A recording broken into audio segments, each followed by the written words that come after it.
আরো একবার সৌজন্যে নজির গড়লেন আইএসএফ বিধায়ক নওশাদ সিদ্দিকী।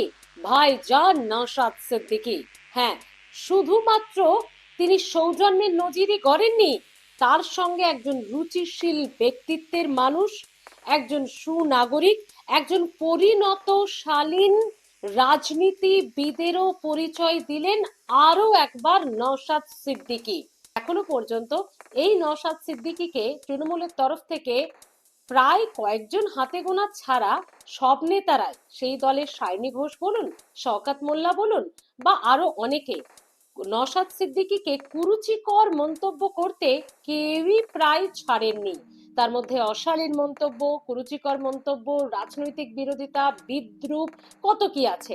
রাজনীতিতে বিরোধিতা থাকবে ঠিকই, কিন্তু সেটা শালীনতার বাইরে, শালীনতা ছাড়িয়ে গিয়ে সেই বিদ্রূপ নওশাদ সিদ্দিকীকে শুনতে হয়েছে। কিন্তু আজ পর্যন্ত সেই শালীনতার মাত্রা ছাড়িয়ে কোনোদিন নওশাদ সিদ্দিকী তৃণমূলকে কেন, কোনো রাজনৈতিক ব্যক্তিত্বকেই কিন্তু কুরুচিকর সেই শালীনতা ছাড়িয়ে গিয়ে কোনো মন্তব্য করেননি। রাজনৈতিক বিরোধিতা অবশ্যই করেছেন, কিন্তু সেই তৃণমূল সুপ্রিমো বা মুখ্যমন্ত্রীর পাশে দাঁড়িয়েই তিনি নজির গড়লেন। মুখ্যমন্ত্রীর বিরুদ্ধে এই ধরনের মন্তব্য, এই কুরুচিকর মন্তব্য মেনে নেওয়া যায় না, এর তীব্র বিরোধিতা করছি। ভয়ঙ্কর হুঁশিয়ারি, একেবারে তীব্র হুঁশিয়ারি দিয়ে একথা বললেন নওশাদ সিদ্দিকী। তিনি বললেন রাজনৈতিক বিরোধিতা আছে, রাজনৈতিক বিরোধিতা থাকবে, অর্থাৎ বোঝানোর চেষ্টা করলেন রাজনীতি রাজনীতির জায়গায়, কিন্তু ভুলে গেলে চলবে না তিনি আমাদের রাজ্যের মুখ্যমন্ত্রী। তাই কারোর কাছ থেকে তার বিরুদ্ধে কোনো বিদ্রূপ, কোনো নোংরা, কোনো কুরুচিকর অশালীন মন্তব্য মেনে নেওয়া যায় না। কি প্রসঙ্গে বললেন নিশ্চয়ই আপনাদের মনে আছে, আলেম রফিকুল্লাহ আনসারী, বাংলাদেশের এক অসভ্য অশিক্ষিত ব্যক্তি, যিনি এই রাজ্যের মুখ্যমন্ত্রীর বিরুদ্ধে একটি অশালীন কুরুচিকর, কি বলবো, মানে সেই মন্তব্য আপনারা প্রত্যেকে জানেন, সেই মন্তব্য করার বিরুদ্ধে হুঙ্কার দিয়েছেন নওশাদ সিদ্দিকী। কি বলেছেন তিনি, কতখানি রুচিশীল মানুষের পরিচয় দিয়েছেন, শুনুন। আমাদের রাজ্যের মুখ্যমন্ত্রী মাননীয় মমতা ব্যানার্জি মহাশয়ের নামে বাংলাদেশের এক বক্তা কুমন্তব্য করেছে। আমার সাথে মমতা ব্যানার্জির রাজনৈতিক মতাপার্থক্য আছে, থাকবে, কারণ মমতা ব্যানার্জি চোরগুলোকে প্রশ্রয় দিয়েছে আর আমরা চোর মুক্ত সমাজ ব্যবস্থা চাইছি। ফলে দুজনের আদর্শ এক হতে পারে না, দুজনের মত এক জায়গায় হবে না, সবসময় মতাদর্শগত সংঘাত লেগেই থাকবে। কিন্তু end of the day Mamata Banerjee আমাদের মুখ্যমন্ত্রী, আমাদের রাজ্যের মুখ্যমন্ত্রীকে নিয়ে যে বাজে মন্তব্য বাংলাদেশের এই বক্তা করেছে, আমি পশ্চিম বাংলা থেকে, ভারতবর্ষ থেকে বাংলাদেশের এই বক্তাকে ধিক্কার নিন্দা জানাচ্ছি। ওই বক্তব্য প্রত্যাহারের জন্য এখান থেকে বার্তা দিচ্ছি। সাথে সাথে আমার ভারত সরকারকে বলছি, আপনি বাংলাদেশের ইন্টেরিয়াম গভর্নমেন্টের মাধ্যমে ওই বক্তার কাছ থেকে জবাবদিহি করুন। এই সরকারকে আপনি বার্তা দিন, পশ্চিম বাংলার একটা অঙ্গরাজ্যের মুখ্যমন্ত্রীকে যে কুরুচিকর ভাষায় আক্রমণ করেছে, তার জবাব বাংলাদেশ সরকারের কাছ থেকে আমার দেশের সরকারকে নিতে হবে, ছাড়ার কোনো জায়গা নাই। বাহ বাহ নওশাদ, বাহ, সত্যি খুব গর্ব হচ্ছে যে তুমি পশ্চিমবঙ্গের একজন রাজনীতিবিদ। সত্যি সত্যি এক অনন্য নজির করছেন নওশাদ সিদ্দিকী। নওশাদ সিদ্দিকীকে যত দেখছি সত্যি ততই অবাক হচ্ছি। তার পরিণত রাজনীতিবিদ, ক্ষুরধার বুদ্ধি, সৌজন্যতা এবং অবশ্য শালীনতা বজায় রেখেও কিভাবে বিরোধিতা করা যায়, রাজনীতি করা যায়, তিনি শেখাচ্ছেন। আমার মতো আপনারাও নিশ্চয়ই একমত হবেন, রাজনীতি থাকবে রাজনীতির জায়গায়, বিরোধিতা থাকবে বিরোধিতার জায়গায়, সেটা শালীনতা রেখে, কিন্তু কোনো কুরুচিকর মন্তব্য নয়। সত্যি এটা অনেকের কাছে শিক্ষণীয়। আর এবার যে প্রসঙ্গে আসবো, শুধুমাত্র নওশাদ সিদ্দিকী নয়, আগে আপনাদের বললাম ইতিমধ্যে একজন বিজেপি বিধায়ক একইভাবে মুখ্যমন্ত্রীর পাশে দাঁড়িয়েছেন। তিনিও বলছেন একজন নারী হিসেবে, একজন মুখ্যমন্ত্রী হিসেবে তার বিরুদ্ধে কুরুচিকর মন্তব্য কোনো দিন আমরা মেনে নিচ্ছি না, মেনে নেব না।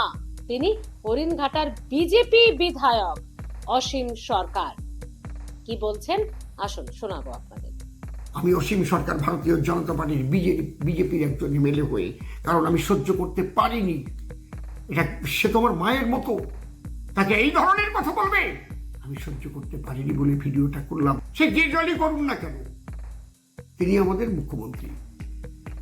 আমি রাজনৈতিক মঞ্চে যখন দাঁড়াবো তখন তার বিরুদ্ধে আমি তার দুর্নীতির বিরুদ্ধে কথা বলবো, তার যে রাজ্য পরিচালনায় কোনো ত্রুটি থাকলে সেখানে কথা বলবো। তিনি প্রশাসনিক দায়িত্বে রয়েছেন, প্রশাসনিক প্রধান তিনি, তা তোমরা বলবোই। তাই বলে বাংলাদেশের কোনো মুসলমান বলবে তৃণমূল কংগ্রেস কি ঘুমিয়ে আছে? তৃণমূল কংগ্রেসে সোশ্যাল মিডিয়ায় যারা বসে আছে, আইপ্যাক যারা বসে আছে, তারা কি কানে তুলো দিয়ে আছে? তারা কি চোখে দুটো তুলসী পাতা দিয়ে আছে? আমার রাজ্যের মুখ্যমন্ত্রী, সে আমার মায়ের মতো, কোন সাহসে তারা বলে? যদিও অসীম সরকার বিজেপির এই বিধায়ক বলেছেন তিনি বিরোধিতা তো করেছেন, মুখ্যমন্ত্রীর পাশে তো দাঁড়িয়েছেন, সৌজন্যতা তিনিও অবশ্যই দেখিয়েছেন, কিন্তু তিনি অবাক হয়েছেন তার দলের তরফ থেকে কোনো তীব্র বিরোধিতা পাওয়া গেল না। তারা কথায় কথায় রাস্তায় নেমে বিরোধিতা করেন। তো এই এই এত বড় কুরুচিকর অশিক্ষিতের একটা বক্তব্য তিনি এইভাবে বক্তব্য রাখলেন মুখ্যমন্ত্রীর বিরুদ্ধে, এত কুরুচিকর মন্তব্য, আর তৃণমূল রাস্তায় নামলো না।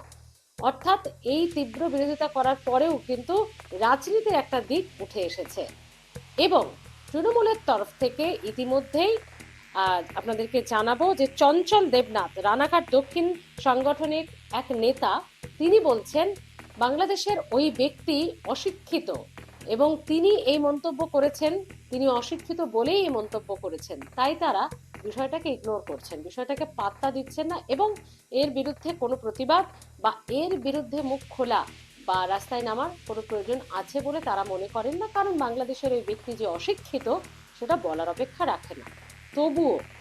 তবুও যারা মুখ্যমন্ত্রী বা অভিষেক বন্দ্যোপাধ্যায়ের বিরুদ্ধে কোনো কিছু হলে তার তীব্র বিরোধিতা করেন, আমি চঞ্চল দেবনাথের কথা বলছি না, বলছি আরো যারা শীর্ষ স্তরে রয়েছেন অভিষেক বন্দ্যোপাধ্যায়ের পরের যে নেতারা, তাদেরও অন্তত এই বিষয়ে মুখ খোলার এবং বাংলাদেশের এই ব্যক্তিকে বোঝানো উচিত যে আমাদের রাজ্যের বিরুদ্ধে, মানে মুখ্যমন্ত্রীর বিরুদ্ধে বা রাজ্যের কোনো নারীর বিরুদ্ধে এই ধরনের মন্তব্য করা বাংলা মেনে নেয় না বা তৃণমূল মেনে নেয় না, এটাও তো বোঝানো দরকার, কি বলেন? আর আসল যে কথায় আসবো, যে থামটা দিয়ে আমরা আজকে আপনাদের সঙ্গে এই ভিডিও নিয়ে এসেছি আপনাদের সামনে, নওশাদ সিদ্দিকী এবং বিজেপি বিধায়কের অসীম সরকারের এই সৌজন্যতা। সত্যি আপনারাও মন থেকে বলুন তো, যে নওশাদ সিদ্দিকী, অসীম সরকার তো ভালো কাজ করেইছেন, কিন্তু প্রায় তো তাকে দেখা যায় না এই ধরনের মন্তব্য করতে, এবার দেখা গেছে, খুব ভালো লাগছে। নওশাদ সিদ্দিকী যত পরিণত হচ্ছেন তত তিনি পরিণত রাজনীতিবিদের আরো ভালো পরিচয় রাখছেন, কি তাই তো? আমি বলবো নওশাদ সিদ্দিকী, অসীম সরকারের মতো বা নওশাদ সিদ্দিকীর মতো প্রত্যেকটি রাজনীতিবিদ যেন আমাদের এই বাংলার হয়। নওশাদ সিদ্দিকী যে শিক্ষণীয় বিষয় তুলে ধরছেন সেটা যেন প্রত্যেক রাজনীতিবিদ শেখেন। রাজনীতি কিভাবে করতে হয়, বিরোধিতা কিভাবে করতে হয়। তিনিও তো অনেক কথা বলেন তৃণমূলের বিরুদ্ধে, কিন্তু কই তাতে তো কোনো নোংরা ইঙ্গিত, নোংরা ভাষা, শালীনতা ছাড়িয়ে কোনো মন্তব্য থাকে না। অবশ্যই বিরোধিতা থাকে, তিনি তো বলছেন বিরোধিতা আছে, থাকবে, তার কারণ চোরেদের আশ্রয় দিচ্ছেন মুখ্যমন্ত্রী, আর আমরা চোর মুক্ত রাজ্য চাই, সমাজ চাই, সে কারণেই বিরোধিতা থাকবে। ঠিক কথা, হক কথা, তিনি তার রাজনৈতিক আইডিওলজি থেকে এই বিষয়টি বলছেন, কিন্তু কোনো কুরুচিকর মন্তব্য তো করছেন না। এটাই বোধহয় আমাদের রাজ্যের, আমাদের দেশের প্রত্যেকটি রাজনীতিবিদ, এমএলএ, এমপি, কাউন্সিলর, পঞ্চায়েত প্রধান থেকে শুরু করে যে পদে আছেন, শেখা দরকার। তার কারণ তাদের থেকেই তো আমরা শিখবো, পরবর্তী জেনারেশন, পরবর্তী রাজনীতিবিদরা, তরুণ প্রজন্মের রাজনীতিকরা শিখবে। কি বলেন ভাইজান? সত্যিই ভাইজান কিনা? ভালো থাকুন ভাইজান।